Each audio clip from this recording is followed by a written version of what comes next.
Hello and welcome to Back to the Book. It's time to relax and enjoy some of the finest literature ever written in English. Welcome back to Cranford by Elizabeth Gaskell. If you're sitting comfortably, I will begin. Chapter 10. The Panic.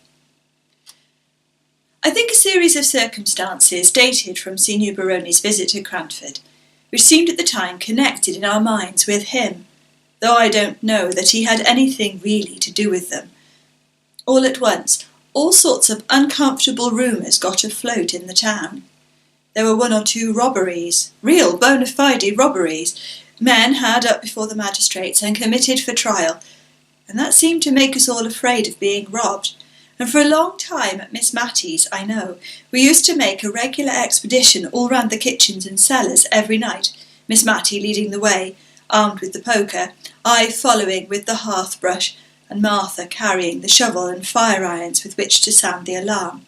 And by the accidental hitting together of them, she often frightened us so much that we bolted ourselves up, all three together, in the back kitchen, or storeroom, or wherever we happened to be, till, when our affright was over, we recollected ourselves, and set out afresh, with double valiance. By day we heard strange stories from the shopkeepers and cottagers, of carts that went about in the dead of night, drawn by horses shod with felt, and guarded by men in dark clothes, going round the town, no doubt, in search of some unwatched house or some unfastened door. Miss Pole, who affected great bravery herself, was the principal person to collect and arrange these reports, so as to make them assume their most fearful aspect. But we discovered that she had begged one of Mr. Hoggins' worn-out hats to hang up in her lobby, and we, at least I, had my doubts as to whether she would really enjoy the little adventure of having her house broken into, as she protested she should.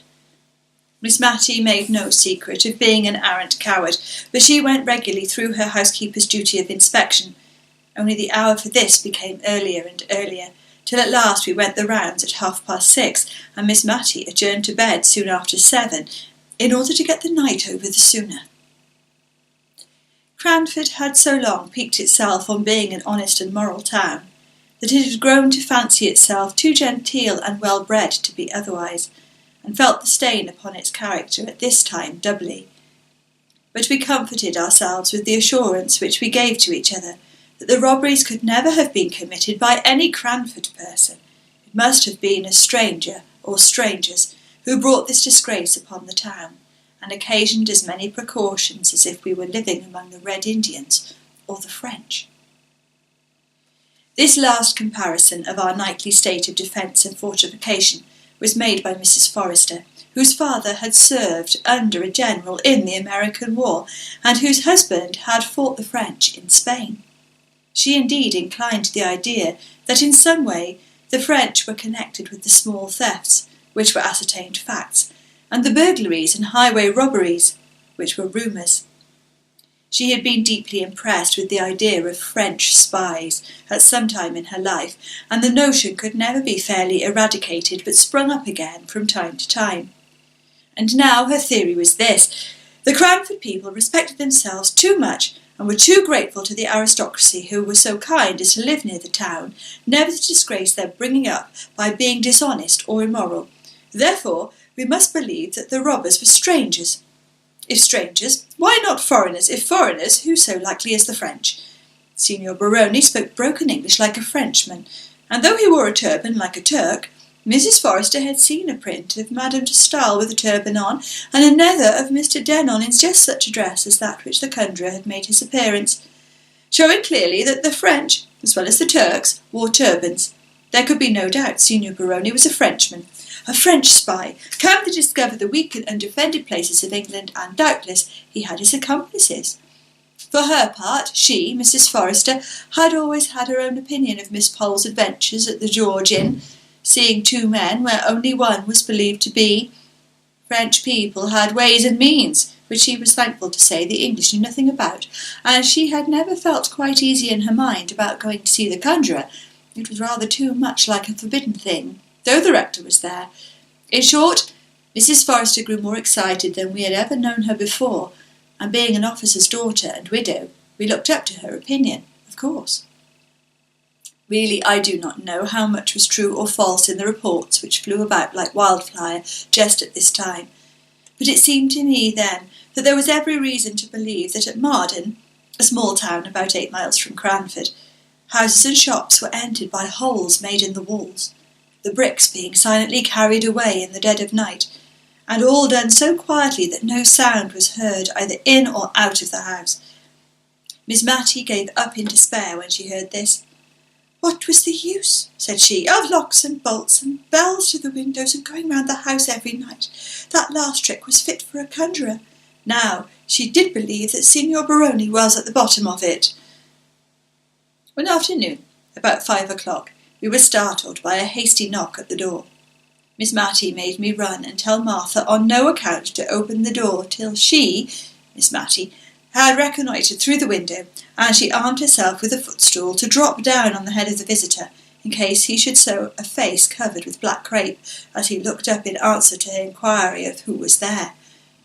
But it was nobody but Miss Pole and Betty.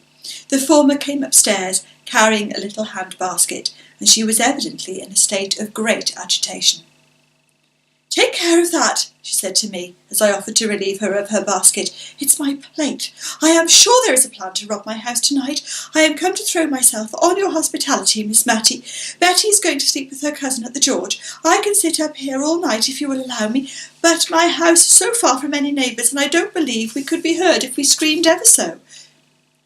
"But," said Miss Matty, "what has alarmed you so much? Have you seen any men lurking about the house?"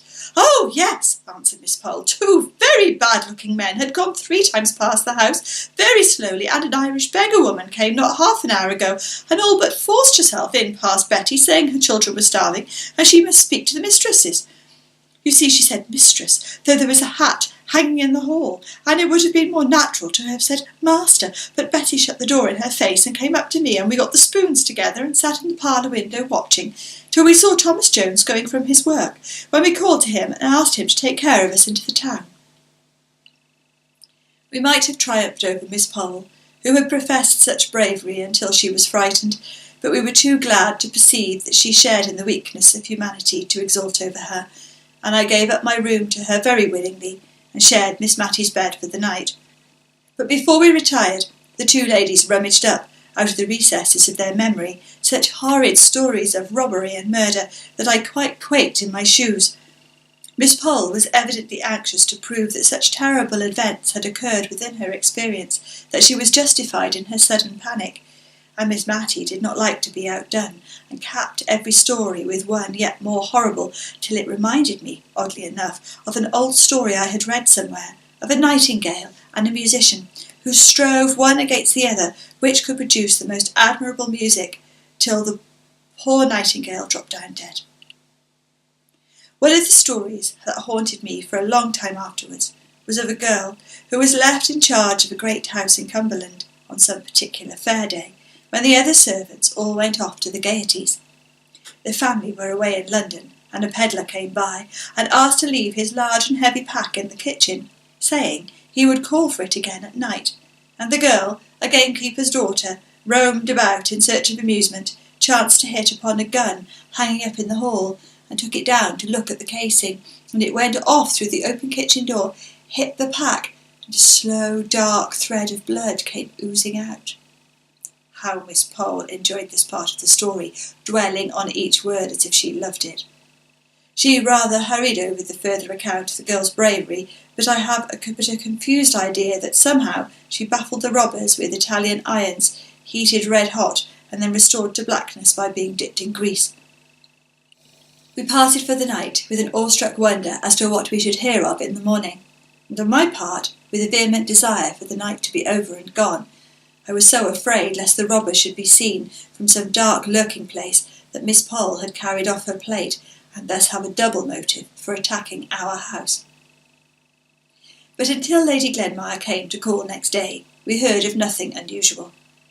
The kitchen fire irons were in exactly the same position against the back door, as when Martha and I had skilfully piled them up like spillikins, ready to fall with an awful clatter if only a cat had touched the outside panels.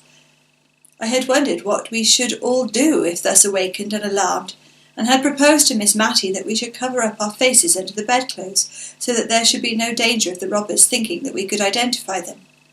But Miss Matty, who was trembling very much, scouted this idea, and said we owed it to society to apprehend them, and that she should certainly do her best to lay hold of them, and lock them up in the garret till morning.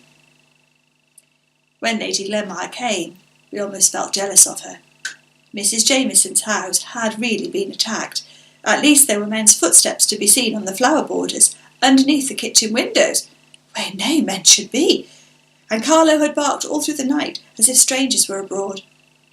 Mrs. Jamieson had been awakened by Lady Glenmire, and they had rung the bell which communicated with Mr. Mulliner's room in the 3rd story, and when his night-capped head had appeared over the banisters in answer to the summons, they had told him of their alarm and the reasons for it, whereupon he retreated to his bedroom and locked the door, for fear of draughts, as he informed them in the morning, and opened the window and called out valiantly to say, if the supposed robbers would come to him, he would fight them. But as Lady Glenmire observed, that was but poor comfort, since they would have to pass by Mrs. Jamieson's room and her own before they could reach him, and must be of a very pugnacious disposition indeed if they neglected the opportunities of robbery presented by an unguarded lower stories to go up to a garret and there force a door in order to get at a champion of the house.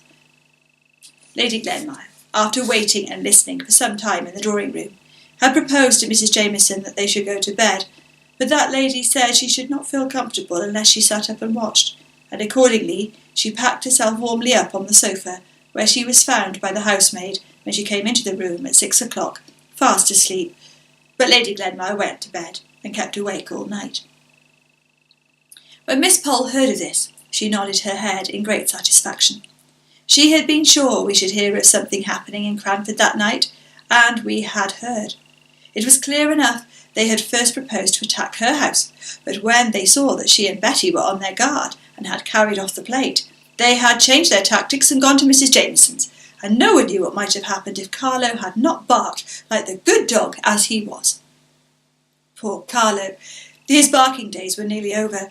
Whether the gang who infested the neighbourhood were afraid of him, or whether they were revengeful enough for the way in which he had baffled them on the night in question to poison him, or whether, as some among the more uneducated people thought, he died of apoplexy, brought on by too much feeding and too little exercise, at any rate, it is certain that 2 days after this eventful night, Carlo was found dead, with his poor little legs stretched out stiff in the attitude of running, as if by such unusual exertion he could escape the sure pursuer, death.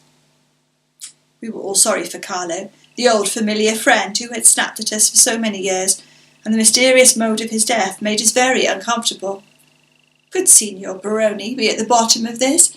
He had apparently killed a canary with only a word of command. His will seemed a deadly force. Who knew but what he might yet be lingering in the neighbourhood, willing all sorts of awful things?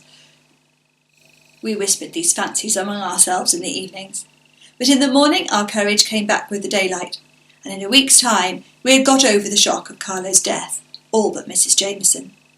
She, poor thing, felt it as she had felt no event since her husband's death. Indeed, Miss Pole said that the Honourable Mr. Jamieson drank a good deal and occasioned her much uneasiness. It was possible that Carlo's death might be the greater affliction. But there was always a tinge of cynicism in Miss Pole's remarks. However, one thing was clear and certain. It was necessary for Mrs. Jamieson to have some change of scene, and Mr. Mulliner was very impressive on this point, shaking his head whenever we inquired after his mistress, and speaking of her loss of appetite and bad nights very ominously, and with justice too, for if she had 2 characteristics in her natural state of health, they were the facility of eating and sleeping. If she could neither eat nor sleep, she must be indeed out of spirits and out of health. Thank you for listening. Do join me next time to find out what's to be done for Mrs. Jamieson. I look forward to seeing you then. Goodbye.